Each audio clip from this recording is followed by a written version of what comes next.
You are tuned in to a CS Podcast exclusive presented by NFLDraftBible.com.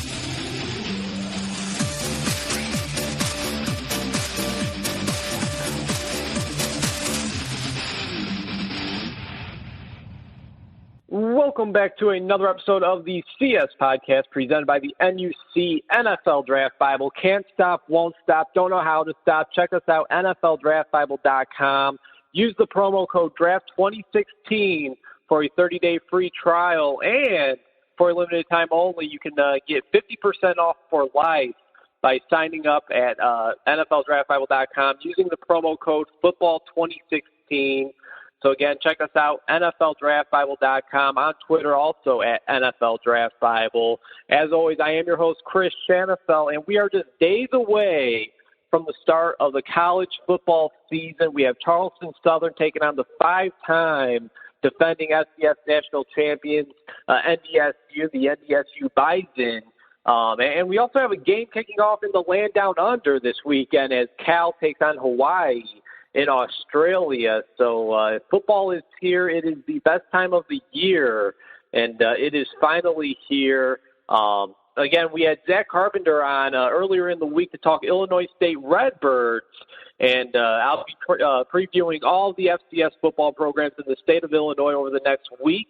And today we will be focusing on the Eastern Illinois Panthers as we now welcome onto the show Justin Rust, who covers EIU sports for the Journal Gazette and Times Courier, You can follow Justin on Twitter at Justin Rust. And, Justin, we appreciate you taking some time this afternoon. Eastern Illinois opens the season just outside of the coach's FCS Top 25 poll as they came in at number 26. Obviously, it's tough to tell as they haven't played in any games just yet.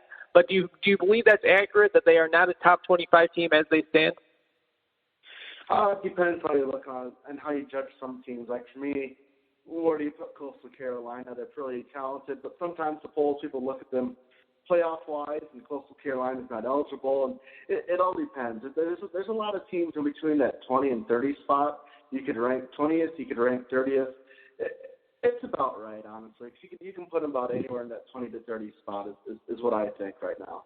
And if I'm not mistaken, I believe they were, 24, 25 last season. They just snuck into the FCS playoffs.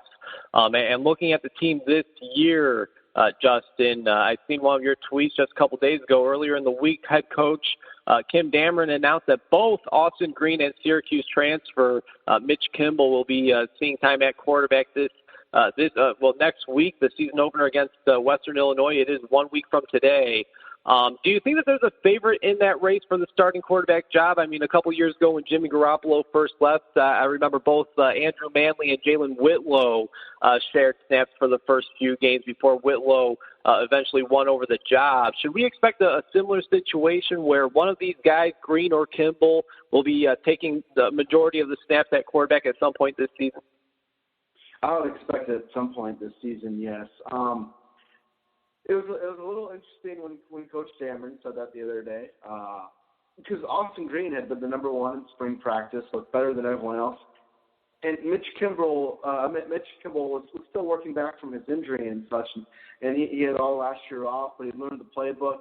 Coach Dameron was happy with how he learned the playbook. He was just seeing time on the field, and Austin Green was the leader for a good amount of preseason camp. But I think Mitch Kimball really started chipping away in that and entering that picture. And it's going to come down to accuracy. Which quarterback's going to be the most accurate? Because there was troubles with at times last year. So who can be the most accurate one? And, I think Western Illinois, with how good they are, I think that's going to tell us a lot in the first game if there's a significant clear number one. But by the end of the year, I'd expect number one. And what Coach Dameron likes to do is he likes to get some quarterbacks, the backup quarterbacks, snaps. Because, 2 years ago, Whitlow won the job, but he got injured late in the season, and they kind of need that experience right there at quarterback they didn't have. And that kind of hurt them at the end of the season 2 years ago.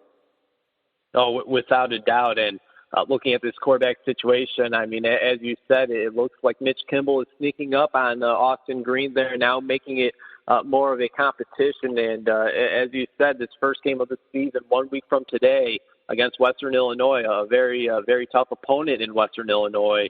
That game could tell us a lot right there. And sticking with the offense, Dustin, running back Devin Church, he won the Eastern Illinois Newcomer of the Year award last year. He was a part of the OVC All-Newcomer team as he ran for over 740 yards, 7 touchdowns, and he also led the team in receptions with 36 catches, over 250 yards, and 2 more scores. I've seen on Twitter Dan Verdon had this stat. Church is the first player to lead Eastern Illinois in rushing and receptions since Dwayne Pitts in 1985. And of course, Devin Church was named as the preseason All-OVC team. As much as he was utilized a year ago, Justin, I think we'll be seeing a lot more of Church this season. I don't think I'm going out on a limb and saying that. I think he'll be the focal point of this offense for a second year in a row. Are the Panthers expecting similar things out of the senior running back? Yeah, they are. They're looking for a pretty big year out of him. I'm not going to say a huge year because they have Colas Marshall there, and they're kind of the same running back. And Devin Church and Colas Marshall get along pretty well. They know, Church knows that Marshall's going to get his carries too. But, when you look at it, I think Devin Church is just scratching the surface. He had a really good year last year. We had an injury for the second half of the season that slowed him down a bit.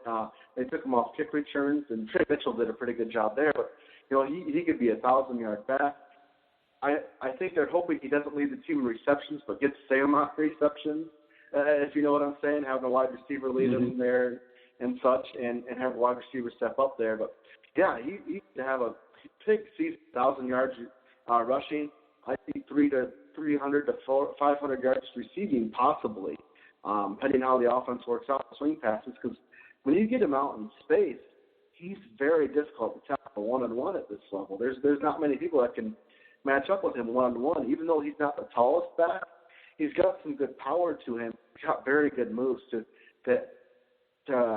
juke out of it. Very big year. But watch out for Colas Marshall, too. As Devin Church said the other day, he feels that him and Marshall can be the best running back combo in the FCS. Yeah, and you know what? What's very interesting is when I look at this team's roster, Justin, they have 29 players that spent time at a previous college, whether it's junior college or Division I, including both Marshall and Church, Marshall coming from Arkansas and Church coming from the University of Illinois.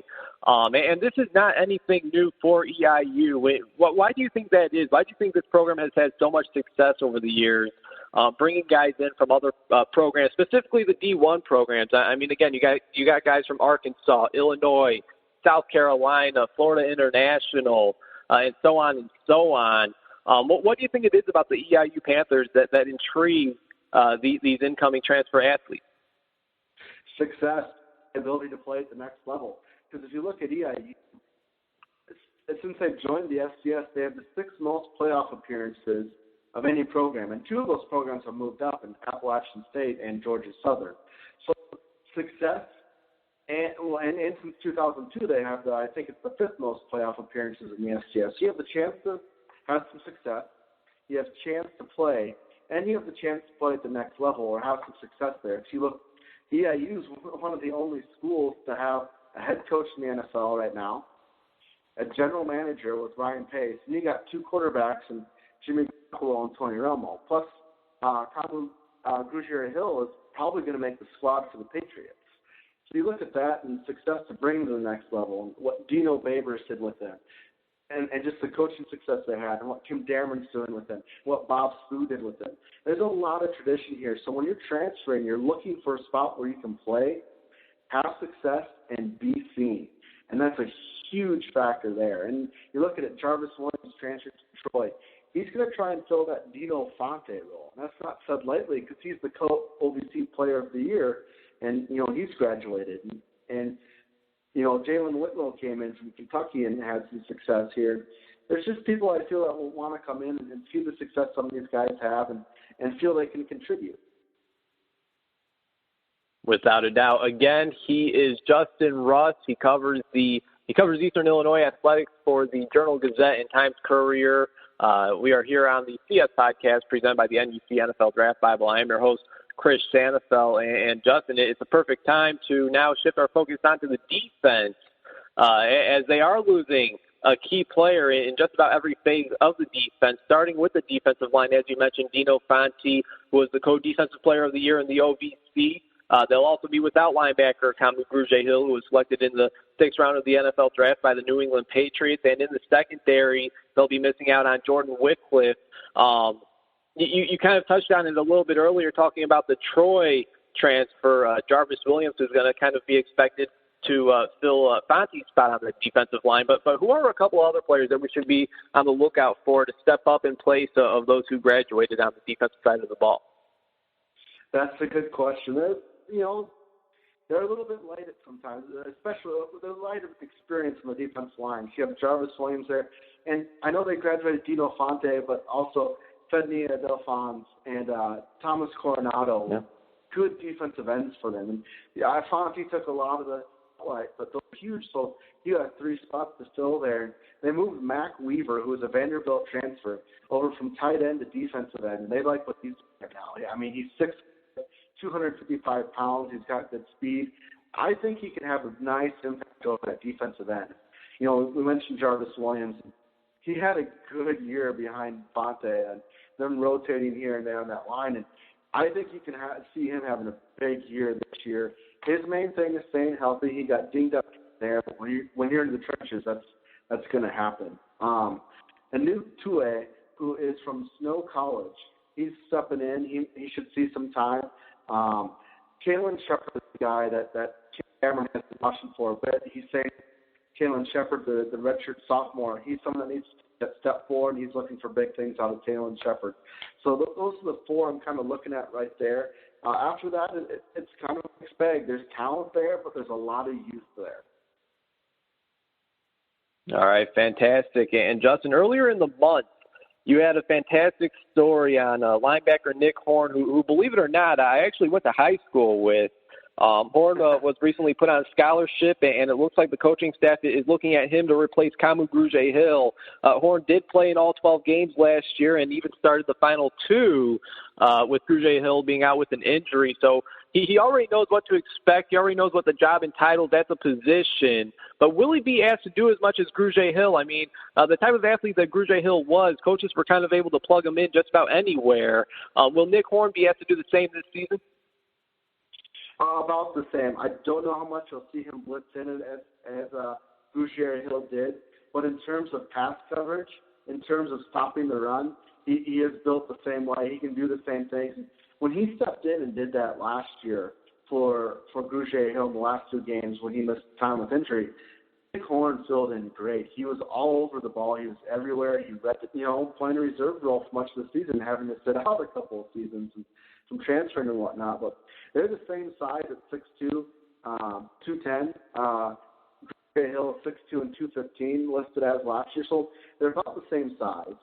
And Nick Horn is a converted safety as well. So he can handle the pass coverage. He can handle the run. We'll see if they blitz him a little more. I think that's going to depend on the pressure they get on the defensive line. Because Grugier-Hill is really good at getting behind the defensive line and getting tackles for losses and pressure on the quarterback. It'll be interesting to see what they do with Nick Horn there, or if they have Jalen Winston blitz a little bit more and how they rotate that in, or they have a safety come up. But I expect Nick Horn to do almost as much, if not everything, that Grugier-Hill did last year. And he proved last year that he can really handle that role.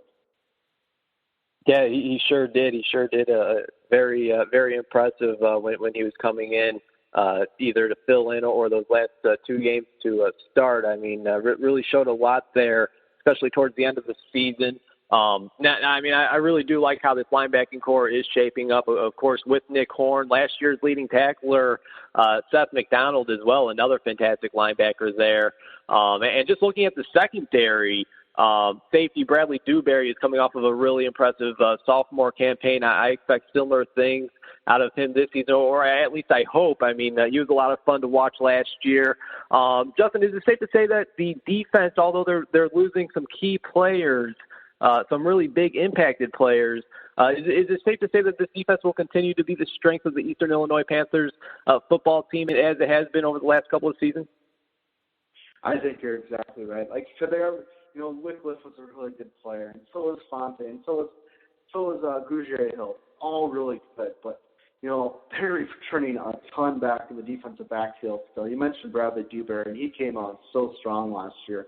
I think he can be one of the best defensive backs in the OVC this year as a junior, and that's saying a lot considering what Jacksonville State has returning and transferring in. So I think he can be one of the best defensive backs in the OVC. He was very good last year. They're looking for him to fill a big spot. You also look at Vince Spell back there, defensive back.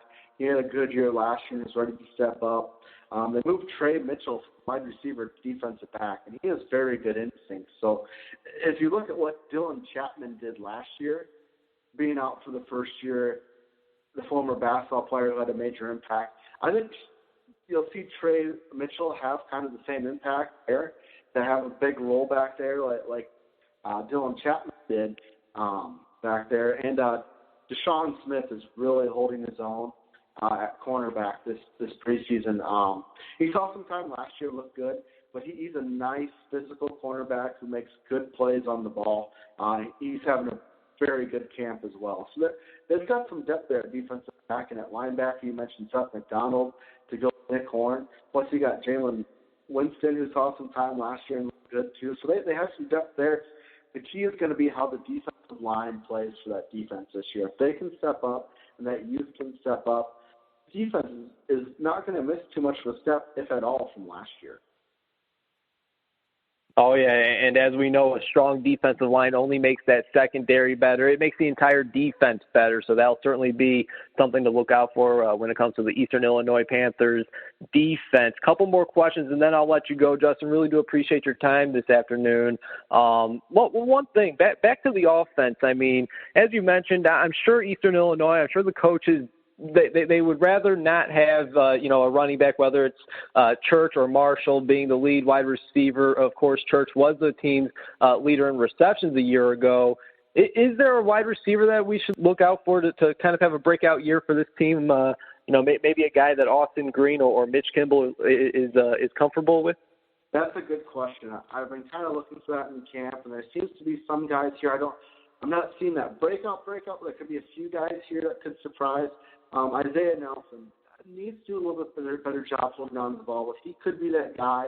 He's got good moves. He can get some separation. He's not a runner, but he's a smart wide receiver.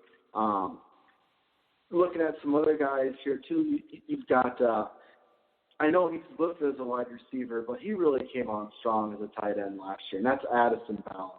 Addison Bounds, they ran this tight end release play that I don't know how teams they had a fake handoff, and also Addison Bounds was 20 yards down the field with no one covering him about every game. And he's got some good speed, and he's got some very good size and hands. So he's a guy that could really step up. They might put him out more as a split-out tight end a bit more this season to get some depth there. But I'm a big fan of Addison Bounds. He's a guy that could have a major impact too. So those are two guys I'm looking at. Sean Mitchell Jr. could see some time in the mix. There's Paul Gossage, who played last year as a true freshman. He has the potential to make those steps forward and have an impact on the offense. And Aaron Gooch also saw some time late season last year as a mature freshman. He made some big catches last year. There's a lot of guys who make big catches. They just didn't make a lot of catches last year. So it's getting that consistency out of some of these guys game in and game out. Instead of finishing the year with 5 catches, getting them a couple more catches here and there to get them up to that 40, 50 reception range.